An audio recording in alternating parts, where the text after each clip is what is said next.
Assalamualaikum anak-anak.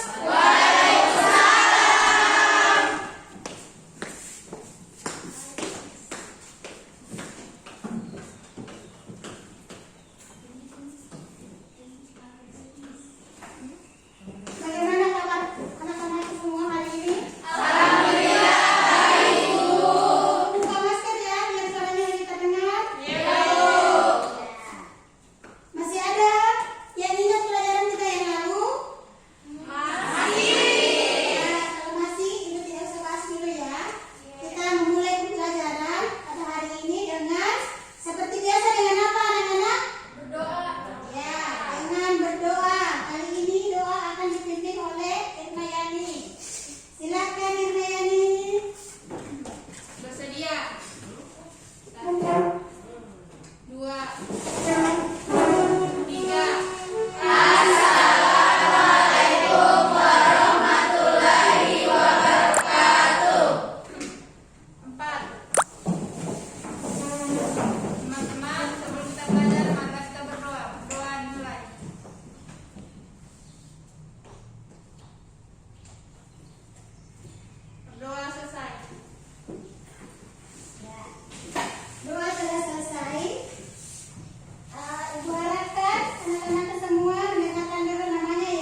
busana. Ya, ada lagi Bahan utama. bahan utama Macam-macam kayak gitu. yang digunakan. Macam-macam alat dan bahan yang digunakan. Ya, benar semua. Pelajaran kita yang lalu adalah mengenai menghias busana. Yang dibahas adalah alat dan bahan yang digunakan, tusuk apa yang akan digunakan dalam hiasan tersebut. Nah, pelajaran kita hari ini adalah lanjutan dari materi kita yang lalu. Masih tetap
selalu menggunakan keselarasan dalam desain.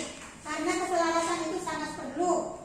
Kenapa perlu? Agar busana atau hiasan yang kita tempatkan pada suatu busana tersebut tidak kenapa?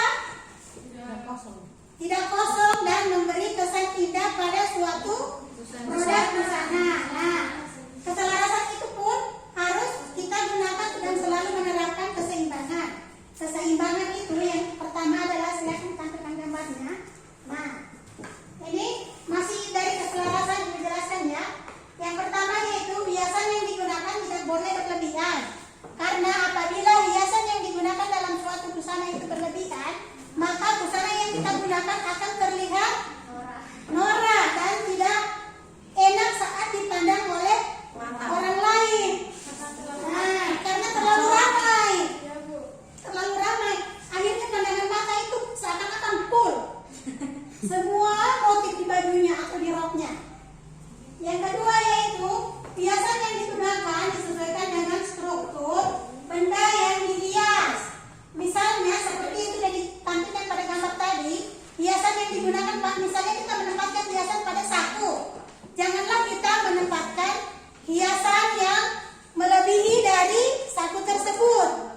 Kalaupun kita menempatkan hiasan pada pinggiran bawah, contohnya seperti baju ibu ini, yang pinggir bawah, tidak usahlah kita menempatkan keseluruhan dari busana tersebut, namun pada bawahnya saja atau pada tengah mukanya saja. Itulah yang dikatakan hiasan yang digunakan disesuaikan dengan bentuk benda yang dihias. Yang berikutnya adalah penempatan desain disesuaikan dengan luasnya background dari benda yang dihias. Yang ini, maksud dari ini adalah dalam kita mendesain busana, terlebih dahulu kita menentukan busana atau tenan rumah tangga yang akan kita hias. Setelah itu kita menempatkan desain. Kalau misalnya backgroundnya luas, bidangnya 40 x 40, letakkanlah juga hiasannya kurang lebih seperti itu. Jangan yang luasnya 40 x 40, kita menempatkan desain menggunakan ukuran 20 cm. Kan akan terlihat sangat kecil dari background yang digunakan. Nah, terlihat seakan-akan terpisah dari bahan yang dihias dan hiasan yang dikenakan. Makanya itu dikatakan penempatan desain harus disesuaikan dengan luasnya background. Nah, pada slide berikutnya ini ibu tampilkan membuat desain sisi hiasan busana yang ditempatkan pada sisi sebelah kiri atas. Ini ya. Dan yang ini seperti yang dijelaskan tadi pada tengah muka dan sisi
pada bentuk lengkungan.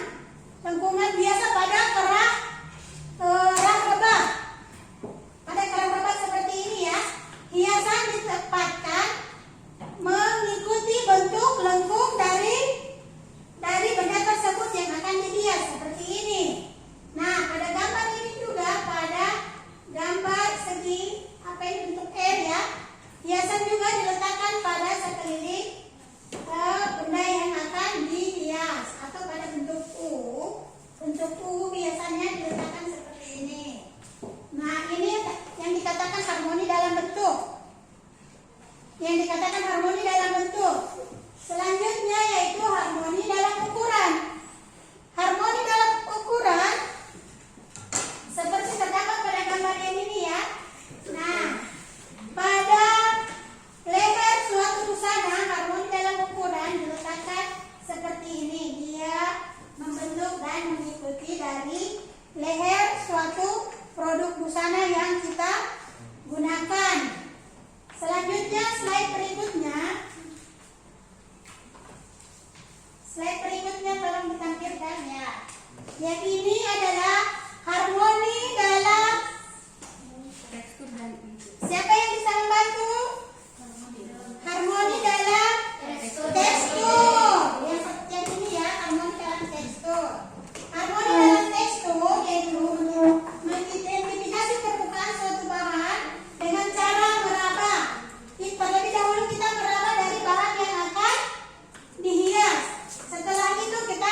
Setelah kita meraba, kita bisa merasakan oh dia teksturnya dari lembut, licin, kasar, tebal. Setelah itu ditentukanlah hiasan yang akan digunakan. Itulah kenapa sebelum kita menghias harus kita menerapkan harmoni dalam tekstur agar pada saat penerapan hiasan tidak terpisah. Misalnya bahan yang tipis kita beri hiasan yang tebal, kan seakan-akan bahannya melayang-layang sendiri. Nah, pada slide berikutnya yaitu harmoni dalam ide. Ada yang bisa membantu Ibu menjelaskan harmoni dalam ide? Yang bisa membaca? Yang telah membaca handout-nya? Ada yang bisa membantu? Oh, masih malu-malu. Harmoni dalam ide merupakan kesesuaian antara bahan yang akan dihias dan pilihan hiasan yang akan ditetapkan. Sebelum kita membuat hiasan pada suatu produk atau busana, terlebih dahulu kita menentukan sumber ide yang akan digunakan dalam menentukan hiasan tersebut. Seperti pada gambar ini. Ini pada gambar busana dia menentukan harmoni. Kurang jelas barangkali ya. Di sini dia menentukan sulaman apa yang digunakan. Pada gambar ini dia menggunakan sulaman pita bercampur tusuk tangkai. Pada gambar busana anak ini dia menggunakan sulaman lekapan. Itulah yang dimaksud dengan harmoni dalam ide. Nah, lanjut pada slide berikutnya yaitu harmoni dalam warna. Salah satu tolong dibaca, harmoni dalam warna itu seperti apa? Warna biasa menyesuaikan dengan warna bahan yang akan dihias. Ya, betul. Warna hiasan disesuaikan dengan warna bahan yang akan dihias. Nah, Ibu beri contoh. Misalnya kita akan membuat, kalau pada contoh di depan itu pada baju berwarna krem. Ibu beri contoh misalnya baju berwarna merah muda. Gunakanlah hiasan, menggunakan hiasan kurang lebih berwarna merah muda juga pada benang ataupun pada lekapan yang akan digunakan.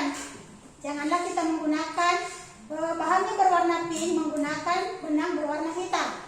Karena pada saat penempatan hiasan tersebut seakan-akan benda yang akan dihias dan benda yang menjadi hiasan sangat terpisah. Dia tidak sejalan, tidak sejolis seperti baku bobe. Nah, yang ini ya, itulah kelima harmoni yang Ibu jelaskan pada hari ini. Nah, masuk pada slide berikutnya, yaitu materi kita yang terakhir, yaitu memindahkan desain pada hiasan busana.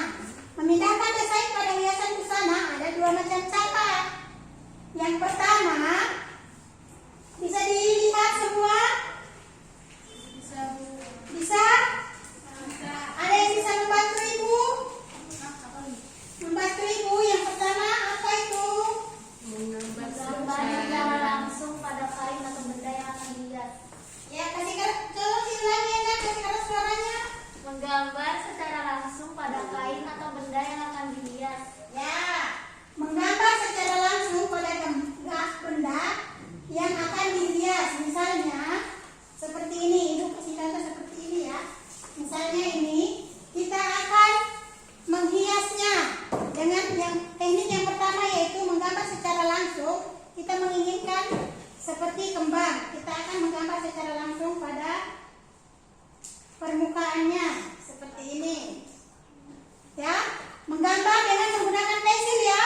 Iya, Bu. Tidak boleh menggambar menggunakan pulpen, karena kalau menggunakan pulpen, hiasan tersebut tidak bisa dihapus.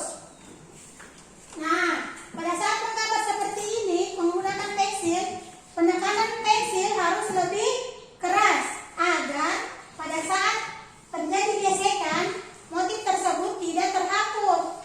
Kalau semakin bergesek kainnya, motif tersebut akan semakin pudar. Kalau gambar yang kita buat tipis, tidak terlalu tebal, semakin sering digesek, bahan tersebut akan semakin hilang gambarnya. Nah, pada saat kita menyulam, gambar tersebut kita meraih-raih atau mengarang karena sudah tidak terdapat motif yang kita inginkan. Nah, pada saat selesainya hiasan tersebut melenceng dari apa yang kita pikirkan.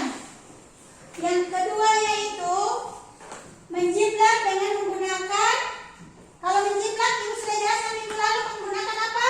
Karbon. Ya, menggunakan karbon dan menggunakan Rubber. Tekniknya, bahan yang akan dijiplak diletakkan di bawah, motifnya di atas dan karbon berada di tengah-tengah. Karbon menghadap pada bagian bahan yang akan dijiplak. Setelah itu, kita mengikuti bentuk motif yang ada pada permukaannya, mengikuti bentuk motifnya dengan menggunakan pensil atau pulpen buta yang sudah tidak punya tinta ya, pulpen buta namanya, menekan motif tersebut, mengikuti bentuknya, menggambarnya, sehingga pola tersebut terpindahkan ke bahan yang akan dihias. Selain dari kedua cara ini, ada juga cara yang bisa digunakan, yaitu dengan cara menebalkan motif pada bahan. Menebalkan motif pada bahan yang akan dihias dan menempelkannya pada permukaan bahan seperti ini. Setelah itu menekan seperti ini agar motif pada kertas berpindah pada bahan yang akan kita hias. Namun teknik ini jarang digunakan karena biasa pada saat kita menekan tidak semua motif dapat terpindahkan dengan baik, sehingga menyebabkan motif yang akan kita hias tidak sempurna. Nah, setelah anak-anakku mendengarkan pemaparan ibu tadi, ibu langsung saja pada LKPD-nya ya. Ibu bagikan LKPD-nya. Setelah kalian mengerjakan LKPD-nya, ibu berikan waktu 5 menit. Kita akan bahas bersama LKPD ini dan ibu akan memberikan kesempatan kepada anak-anakku untuk bertanya.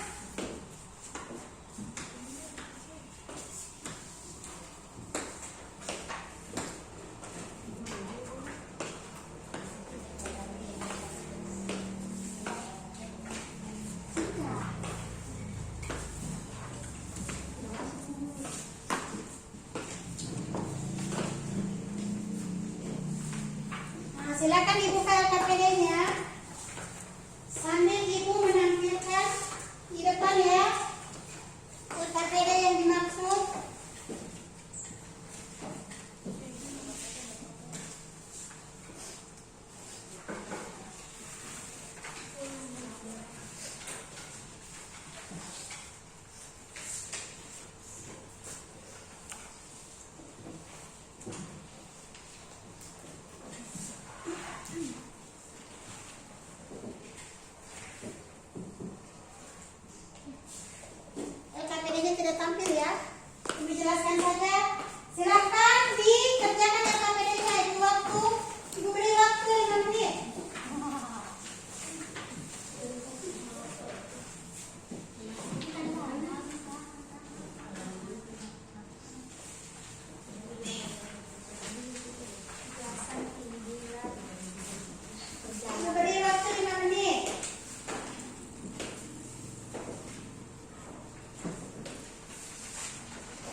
yang paling tepat. Ibu bagikan hari ini pada pertemuan depan kita kumpulkan secara bersama-sama dan akan kita bahas di kelas ini secara bersama-sama juga ya.